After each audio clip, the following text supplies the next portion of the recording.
11th class students, देखिए trends in chemical reactivity. Chemical reactivity means chemical properties of carbon family. देखिए the outermost shells of the element of this group consist of 4 electrons. तो देखिए इस group के जो elements होते हैं वो आउटर मोस्ट सेल्स में 4 इलेक्ट्रॉन्स को कंटेन करते हैं। इन अदर वर्ड्स, देखिए दूसरे शब्दों में हम इस प्रकार बता सकते हैं कि 4 electrons are required for the completion of octet. तो देखिए इनका ऑक्टेट स्टेट कंप्लीट करने के लिए एंड 4 इलेक्ट्रॉन की आवश्यकता होती है। Carbon and silicon form tetrahedral compound. देखिए कार्बन और जो सिलिकॉन है वो टेट्राहेड्रल कंपाउंड्स का फॉर्म करते हैं यूजिंग देयर 4 वैलेंसी इलेक्ट्रॉन, जो कि वैलेंसी के 4 इलेक्ट्रॉन का यूज़ करते हैं। देखिए compounds of tin and lead are generally electrovalent. इसके अलावा देखिए टिन और जो लेड कंपाउंड है वो सामान्य रूप से इलेक्ट्रोवैलेंट होते हैं। और देखिए these elements are present in bivalent in tetravalent form. और ये एलिमेंट जो है वाईवैलेंट या फिर टेट्रावैलेंट का फॉर्म करते हैं। और देखिए the covalent compounds are formed due to sp3 hybridization. देखिए कोवैलेंट कंपाउंड्स जो इसके जो फॉर्मेशन होता है वो sp3 हाइब्रिडेशन के दौरान होता है। जो भी कोवैलेंट कंपाउंड बनते हैं उनमें sp3 हाइब्रिडेशन प्रेजेंट होता है। जैसे CH4 है, मेथेन है, CH4, ठीक है, उनमें भी आपका sp3 हाइब्रिडेशन आ जाता है। इसके अलावा NH3 है, और लेकिन वो अब में कार्बन से रिलेटेड देखना है, वो नाइट्रोजन रहता है उसका सेंट्रल एटम।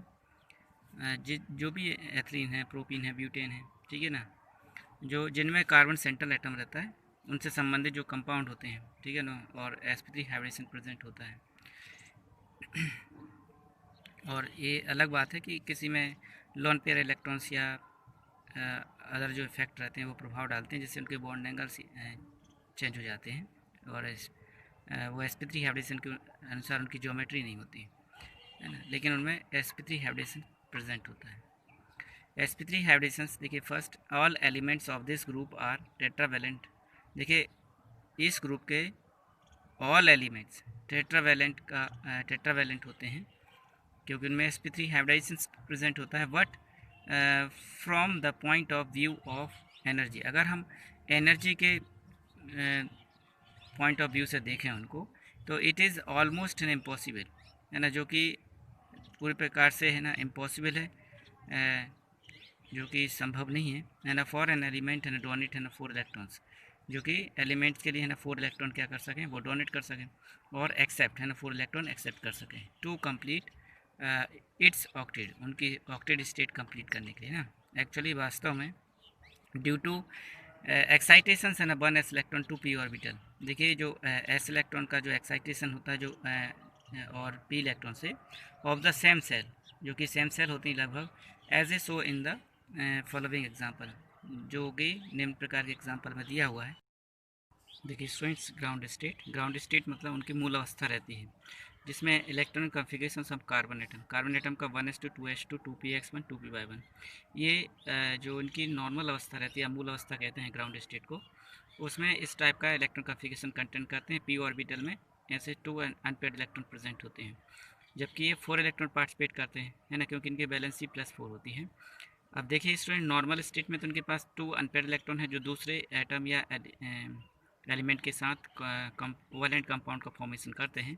लेकिन जब एक्साइटेड स्टेट आती है, तो एक्साइटेड स्टेट से क्या होता है, जो s ऑर्बिटल है, तो s ऑर्बिटल से एक इलेक्ट्रॉन pz में क्या हो जाता है, प्रमोट हो जाता है। ये देखिए pz में, तो देखिए ये 2s से एक चला गया, तो इसके पास एक अनपेयर्ड हो गया, 2px के पास एक अनपेयर्ड, 2py के पास और 2pzy, तो 1 2 3 4, इस तरह से देखिए 4 अनपेयर्ड इलेक्ट्रॉन है ना प्रेजेंट है इनके आउटर मोस्ट सेल्स में, 2s और 2p में, है ना। तो इस प्रकार से एक ही फैमिली है, तो इसको हम एक ही वैलेंसी सेल मानते हैं, ठीक है। अगर इसमें 3s होता है या 2p होता तो फिर हम नहीं मानते, क्योंकि वो अलग सेल्स हो जाती है। तो एक ही फैमिली की आउटर मोस्ट सेल्स है ना, इसलिए अनपेयर्ड इलेक्ट्रॉन हम 4 काउंट करते हैं, जो कि दूसरे अदर एटम एलिमेंट के अनपेयर्ड इलेक्ट्रॉन के साथ कोवैलेंट बॉन्ड का फॉर्मेशन करते हैं, इससे, है ना, इसलिए CH4, है ना, तो 4 हाइड्रोजन इनके साथ जुड़ सकते हैं और मेथेन का फॉर्मेशन होता है, और भी मॉलिक्यूल्स कंपाउंड बनते हैं। है ना। ये देखिए electron configuration of silicon atom भी 4 वैलेंसी रखता है। तो 14 होता है नॉर्मल स्टेट में, देखिए है ना, 2s2 2p6 3s2 3px1 3p1।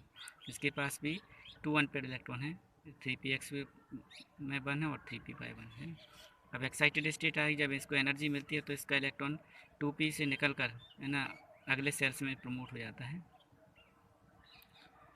तो देखिए इस टाइप से सॉरी 3s से, 2p से नहीं होता, 3s से हो जाता है ना। तो 3s के पास एक अनपेड इलेक्ट्रॉन, इसी प्रकार px के पास, py के पास, pz के पास, इनके पास भी 4 अनपेड इलेक्ट्रॉन की संख्या हो जाती है, 1 2 3 4।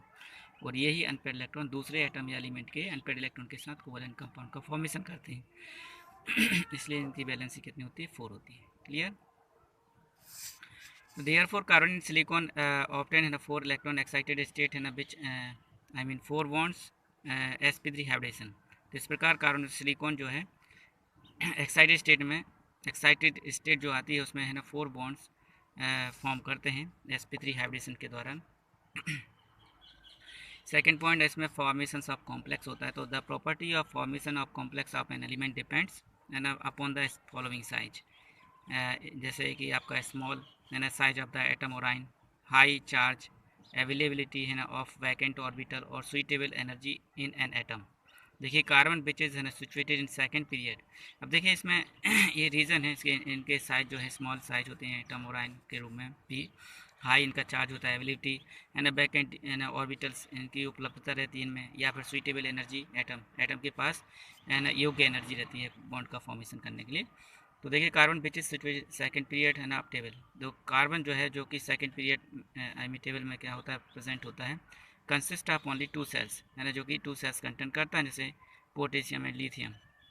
The maximum number of electron that are involve है एल सेल। तो इनके पास मैक्सिमम इलेक्ट्रॉन होते हैं जो कि एल सेल्स में इन्वॉल्व होते हैं। इस तरह से, जैसे 2s 2p/2pn and minimum number of okay the formation tetravalent compound. तो ये 2s 2px 2py जो इलेक्ट्रॉन्स रहते हैं वो, है ना, टेट्रावैलेंट हैं जो कंपाउंड बनाने में, है ना, फॉर्मेशन करते हैं। is 8, है ना, therefore compound such as जैसे CH4SCC carbon tetrachloride contents 8 electron, ये 8 इलेक्ट्रॉन कंटेंट करते हैं देयर एल सेल में। दीज कंपाउंड्स आर, है ना, स्टेबल एज दे, है ना, very much similar to their nearest. तो ये स्टेबल होते हैं जो कि अपने नियरेस्ट, है ना, जो कंपाउंड होते हैं उनके समान होते हैं, उन्हीं यहाँ से स्टेबल होते हैं जैसे नोबल गैसेस हैं।